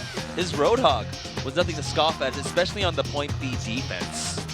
I mean, we spoke highly about his Doomfist, and you know, kind of like legendary, you know, for having it. But that Roadhog was actually really something to look for. It was really good. Well, considering you played a lot of Roadhog yesterday, definitely it comes from high praise from you as well, talking about that. Because you had a great game on Roadhog. I definitely think Hog is underrated in this meta, especially with Winston and Thiba still being popular. There's less Matrix to kind of work with. That's really strong. I mean, you can see how you can kind of pull those hooks, pull them out of the Matrix, around corners, and it makes a big difference. Never thought Hog could be sneaky. Yeah, a little bit of a jump scare there. He was just trying to recreate that play of the game intro, right? Right, yeah. Where he pulls you in. That's Zenyatta not having a great day. But yeah, Unturned definitely showing up now. I mean, he was a little bit silent. We saw him with the Roadhog, I believe it was on Route 66. It wasn't that successful. What made it different here on Anubis? I think Anubis on second specifically, it's a little tighter of a map. You have those 3 kind of long angles you can use, and it's really tight. And if someone's mispositioned, like a Winston or a Diva, it's an easy hook and it's an easy kill, and it gets that res out pretty early. And I feel like his hook accuracy was like somewhere along the lines of like 60, maybe 70% there. He was just landing every single one. Now Blank, this is their moment. This is their map pick, moving on to map number 4. They just need this win, and they essentially secure themselves into the top 8 next week. The map we're going to is a map that they have played before. They played against AHQ a couple days ago, and they know what they did wrong after talking to them about it. Sticking to hero picks a little bit too long. We'll be going to Hollywood, of course, and that also means Trill will be probably playing Widowmaker on second point attack. I want to see it. I want to see it as well, because it wasn't like super impressive last time, but the entire team talks highly of this strategy. I remember we were scrimming against them, and he popped off, and we sat in there, and he's like, hey, you got to come over and watch this, and he's sitting just popping heads. I mean, it's definitely like one of the better Widowmakers I've seen, you know, like, not a lot of great Widowmakers out there, and the fact that their main tank can flex and just start popping heads is pretty incredible. Yeah, it was also here, right, where they just weren't able to get that perfect win up against AHQ, which they've been struggling to do. I mean, they've been getting the wins over an OPC against them, just not the perfect ones. Right. So they were left with that 3-1. So we'll see now. So yes, it is going to be our final map, hybrid Hollywood here between MT1. MT1 need this victory just to tie it up, and then possibly send it into a tiebreaker up against Blank later on. They have to hope that Blank goes 0-4 against AF, Yeah. and then there'll be a perfect tiebreaker between the two teams, and then they'll have to play another match out to close out the day. So, a lot of hopes for MT1. Not only do they have to win this, but they have to hope for another result to happen, which is never you never a great want position to to be in as a team, because you're just waiting at the whim of others. Right, as a team, though, you kind of have to keep that mindset that there's still a chance. You still want to win this map, and you still want to find a chance, and maybe you can play it through and make it to playoffs. That's something you have to work towards, and a testament to strong teams and their willpower. Because, of course, all week long, the Aussies getting rousy right before this, but MT1, they've got their fans in the studio themselves. It's going to be Blank starting off here on the offensive end. Trill already starting it off with the Roadhog for Blank, as we do have the McCree. That's going to be Huss picking that up. I think Roadhog has a lot of viability, especially on this first point here. Not going into streets, but I think specifically just picking it for the first point and start is really strong. Yuan Fang, once again, coming in as that flex support, gets that first frag out to Huss, forcing out that res. So, the res advantage in favor of MT1 on the defense here. They do have to be careful. Trill gets the hook in, but now he's getting focused down. He's able to take a breather, but he'll ultimately fall as Crystal comes in with that Soldier 76, finds the second kill, and he's going to go ahead and pop that tactical visor for a third, and he's on the hunt for more. He's going to run towards their spawn, maybe get the D-Mech onto this Diva. No, he won't. You know what I love about the new Hog, McGravy, is that people forget he takes 50% reduced damage sometimes. Like, he's so good at making people make mistakes. Like, they see a Hog by himself, they dive him, and they put themselves in a bad position that the rest of the other team can take advantage of. Right, but he's also kind of an old batter. I mean, you see there, Crystal had his tac visor before Unturned had his pulse bomb. That's absurd. That is I mean, that's crazy. nuts. Now 2 minutes and 40 seconds left for Blank on this next offense. Uhu just able to get his mech back. So they're gonna go in. Hook comes out. It's the Diva though. Defense Matrix will keep Milan alive, but it's the Pulse Bomb out from Eat You Up, taking out Wreckful. Now they push forward. Tank line virtually gone here on the side of MT1 as they finally get the res in, but it's Huss! Popping head, taking out Crystal, forcing out a second res from Marblue. He's having a rough game of flashbangs though. He misses a Mercy just like grazing above his head. Let's see if he can redeem himself as Trill's gonna be taken out of the grave, brought back to life, and who will get picked back up with the potential for a resuit as he's gonna burst it down just before he can even do that. And RQT now gonna look to frag out, looking for the soldier, looking for the kill against Crystal. He's still trying to commit to it. He's not able to get it though, and he will back away. If anyone's gonna do it, it is gonna be RQT. We saw him do that as the tactical visor comes out. The MT1 to force them back. Crystal with another triple kill. But I mean, yeah, talking about RQT's Mercy, we saw him do that on Junkertown where he's trying to take the heads-up battle up against the Pharah. A little bit of revenge there at that point, right? I think if they're going to play the McCree, they have to be more willing to kind of let the McCree frontline and keep that double pocket and not be afraid to push forward and get those kills. But as you see, they switch here to dive. Well, they're looking to dislodge Crystal. Not to mention, Fong in a really interesting spot where 3 people can immediately get to you. So it looks like they'll ignore him for now. Trill going to be jumping in first, leading his team as they do catch out Marblue right off the bat. I don't know what he was doing there. Obviously trying to keep some teammates alive, but he puts himself in harm's way. And Blank do open things up with 2 kills. Yeah, Crystal's still alive here as we do have Trill finally spotting out the Zenyatta will fall down, takes him out. First tick secured. Now, I think out of everyone, Trill wants to take this point because he sure as hell wants to switch to Widowmaker. Let's be honest. He's like, all right, finally, boys, I can play Widow. He's not going to do it yet, though, it seems. I think you got to give it to Blank. Their starting comps they've had on these payload maps, they haven't been great, and their results haven't been great, but they always make those adjustments, and they immediately start getting progress, and immediately start getting results. That's something we've noticed, right, Jamerson, that they switch quite a bit of their heroes, which obviously does hurt them a little bit, because they're not going to have like any big ults, but they're very willing to switch. You do need to make those swap offs. We're not seeing Trill actually swap off quite yet. He wants to make sure that he's still on this Winston, trying to dislodge Crystal up top. That doesn't dissuade him as he's going to go ahead and use that tactical visor. Picks up the kill onto Huss, forces out the mech. There it is, the Helix rocket. Finish off Trill. It's a dangerous game leaving your Zen on card by himself. You can kind of bait him a little bit, but you got to make sure he gets support. You can't leave your Zen in a 1v1 Tracer. On cart? Yeah. He was on card by himself. Can't really leave him by himself against a Tracer. I mean, 99 out of 100 times, he's going to die. Unless you're like Unco. Unless you're Unco. Yeah. No, but yeah, I thought they were trying to like double pocket Huss for some reason, but I guess he did get caught out on the cart there. But HU up already opened things up on Unturned. Look how many ultimates Blank have to make this push work. Yeah, they have 5 ultimates up right now. Gunba the only one lacking his as Marblue getting into the backline to get that res. Here's the blade out from Huss, but he's getting focused down by that Winston. Now he's on the hunt for the 76, but he's got the sprint to get away. 11 HP is Huss. He will fall as Unturned finds that pulse bomb onto the enemy. Mercy survives, never mind, falls there to eat you up once again, but still, it's going to be MT1 largely winning out this fight. I can already see the chat spamming the Arhan Blade lols. It's just engraved into my mind. Well, can you say that, though, after his performance the other day? He has shown up this weekend. It's actually been pretty good. Now, we coined and we talked highly so far of IUCHU up and Huss working really well together as a DPS duo. But I feel like so far from what we've seen, they're really struggling to like pair well together on this map. They haven't been able to dislodge Crystal, and there it is. He's already started it off. 2 kills going over. Trill is gone. They're going to force out the Valkyrie to get the secondary res as Crystal has another tactical visor, and he focused down RQT along with Gumba. This is kind of what I was talking about earlier with Blank and their McCree. Your hits can't be afraid to get that double pocket and kind of front line. That's kind of how this meta plays out. You get the double pocket, and you're not afraid to just push in and really do damage in the front line. Now, 54 seconds remaining for Blank here, as we're on the Westworld portion of Hollywood, but they just haven't been able to make it beyond this gate, really. And Yuanfang, we're seeing why he was subbed back into this. His Zenyatta is so deadly. There it is. Eat You Up just comes in with a sneaky pulse bomb, forcing out the rest from Marblue.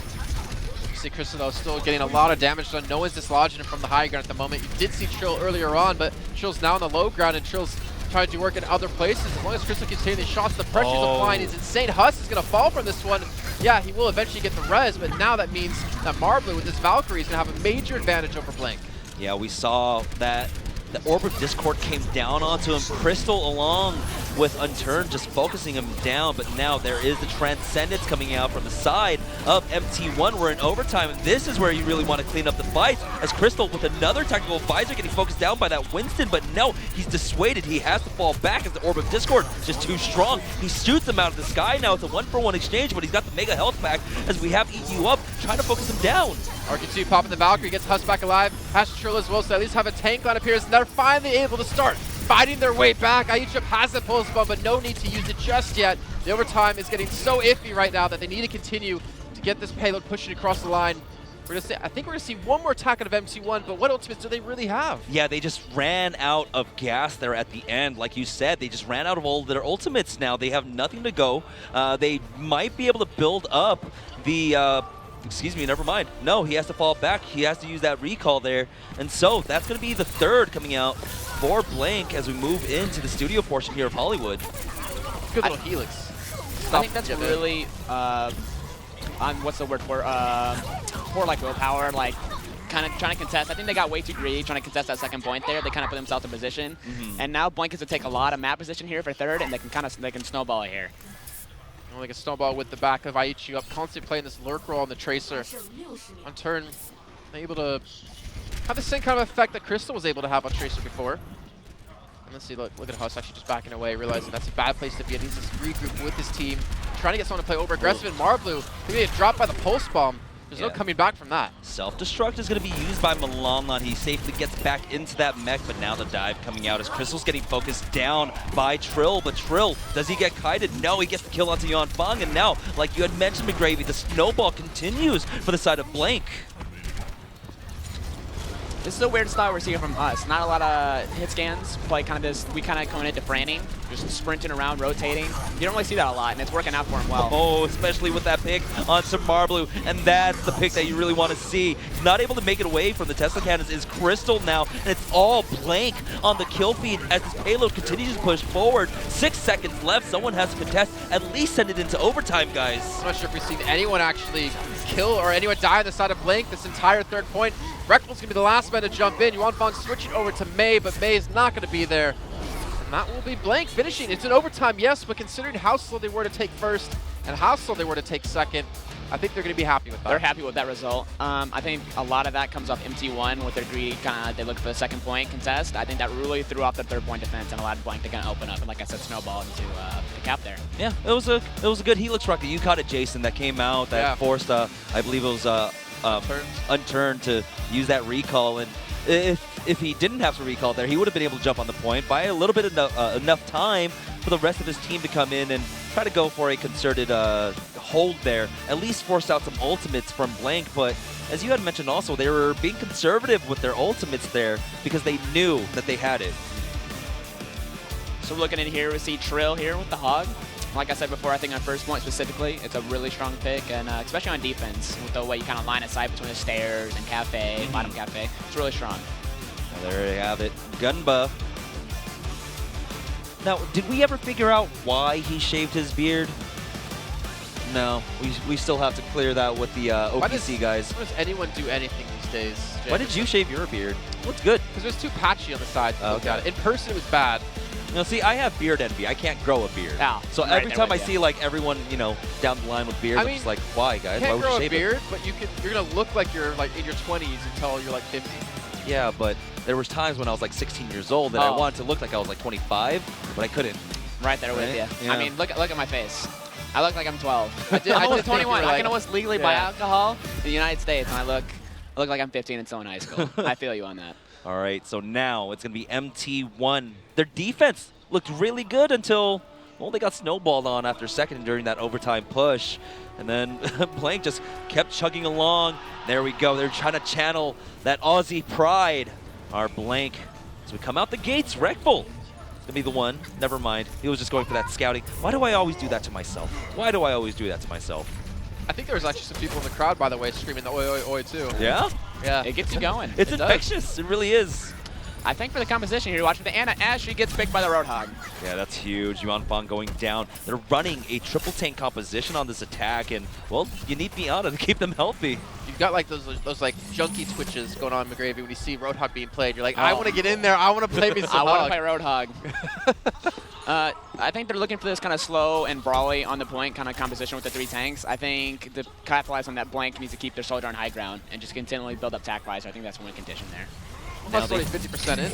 Oh, it was a great biotic nade coming out from Yuan Fang there that connected onto Trill, but they do still have RQT waiting in the wings for the res. There we go. Both tanks back, but that's going to leave Marbleu and RQT both vulnerable, but Milanlan trying his best to bring this back in their favor. Trill dropped down low. He doesn't have to take a breather as he's down to 135 HP, another second or two, and he will be able to make it over to this Mega. During the meantime, though, it's Huwu and Eat You Up fighting back on the side of Blank.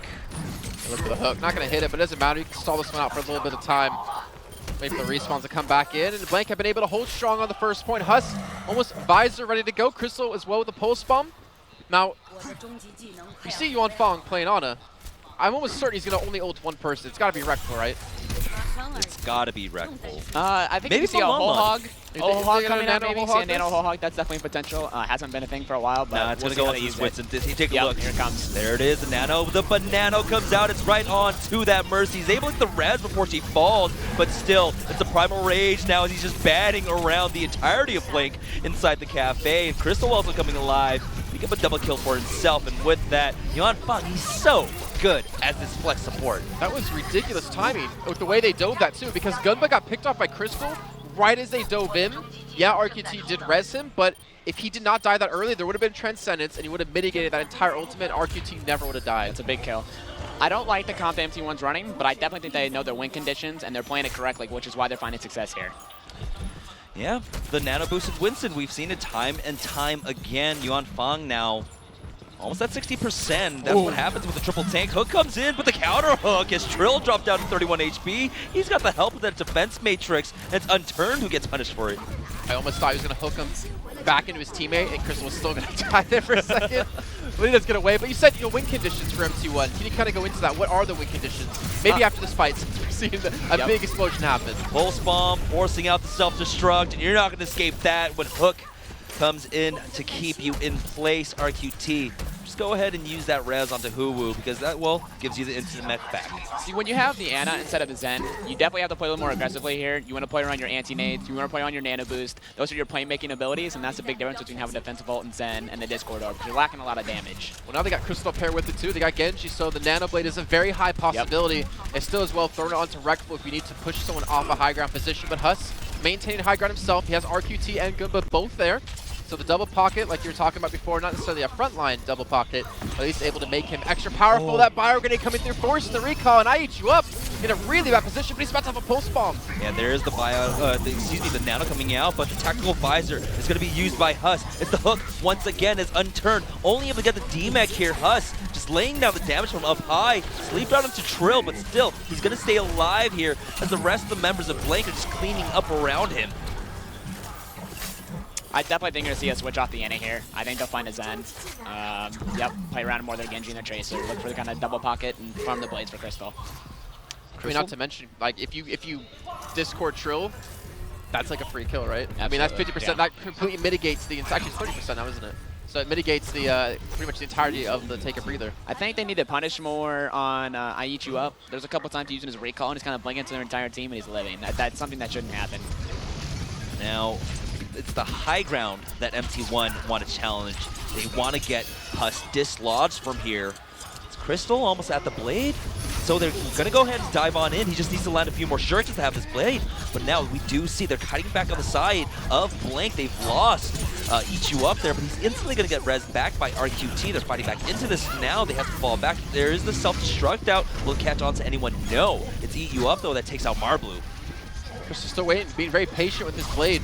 Lost a couple of people, now he's going to finally use it, looking for Huss, eventually able to get that kill, but look how many people on his team are left alive. It's just him, Milanlan, and Marbleu, and I believe Milanlan like just remexed back up, so that blade getting them absolutely nothing, and Blank's going to go in probably happy. I mean, knowing Gumba now is like, all right, I can hold my trance longer. Knowing you just bladed, there's no way you're going to wipe us now. Yeah, there's a minute, 20 seconds left for MT1, and 4 ultimates now are online for Blank. Well, all they've got to answer is going to be a pulse bomb along with the Valkyrie. Hook comes in once again. Trill has been landing these, but now that's where his detriment, leaving him vulnerable. Tactical visor out from Huss. He picks up one onto Yuan Fang. A lot of ultimates being committed here. Like, they have the whole hog, you have the attack visor, you have the transcendence. All they're gonna have now is the pulse bomb and eventually over towards that Valkyrie, but they're stalling for some kills. Milanman, he's trying to get a remac back in, but they're mostly ignoring him. They realize, yeah, we got 40 seconds left, we can take another 10 off. We've been in a really good place to maintain this hold on second. Yeah, Gunba just a one-man army. There we go. They're going to finish off that Pilot Diva, stagger her for another 8 seconds. But like you had mentioned, they did commit a lot of ultimates into it, but that team fight lasted so long. Who was going to have another self-destruct? Gumba was getting so much damage off. He's at 50% towards another trance. Now, Huss is the only one that's probably not going to be able to get it for this next fight, but still, that's plenty to work with. This blade's going to be super important here. We'll see how we use it, see if we can end up finding that Mercy kill. You find some Mercy kill, that's huge, and they can definitely snowball through second here. Oh, that's the Mercy kill, though, on the side of Blake as Eat You Up connects with that Pulse Bomb. 7 seconds left now as the Transcendence is used by Yuan Fang to keep the cupped off. 2 kills go over. RQT able to bring back both of them. It's going to be Wreckful who falls here. Crystal now trying to challenge Eat You Up, but Eat You Up says, nah, I've got better plans here on the payload as they are cleaning up our blank on the verge of securing their spot into the top 8. Oh, the Red's going to come back in. Milan going to be looking for the remax, and it looks like he will be able to just barely survive. A little bit of time. Trill very low in health. Going to take a breather, get the damage reduction. Most importantly, stay alive for his team. Is still trying to keep men on the point to keep them off. Going to be keeping left clicking directly in the face of Milan. And MT1 just can't get any kills. They can't get any sort of control back into this fight. Hook after hook being connected by Trill here. There it is. And there it is. In overtime, Blank are able to put a stop to MT1, securing the 3-1 victory up against them. Basically swashing the dreams of MT1 to move on into the top 8. I think what we were seeing there is that they were playing the dive composition and they weren't really finding the timings. You saw Crystal was kind of far back when their tank line would go in and he'd go in late, he wouldn't blade, and then they have time to build up more trances, more Valkyries, and they just couldn't get the kills. I feel like there's like a lack of communication or something on the side of MT1. Like, you lost 2 or 3 people, there was no point in blading that, right? And the little disconnect within the team definitely cost them the map. Do you think, you know, as a player, you know a lot more about this than we'll know. How often does like frustration affect you as a player, as a team, and your communication? It could definitely happen, especially on these last maps when you're playing for your life. So obviously, like the stress kind of builds up into you, and some players respond differently. Some shut down. Some step up to the plate. And you could tell like the communication there was not exactly where it should have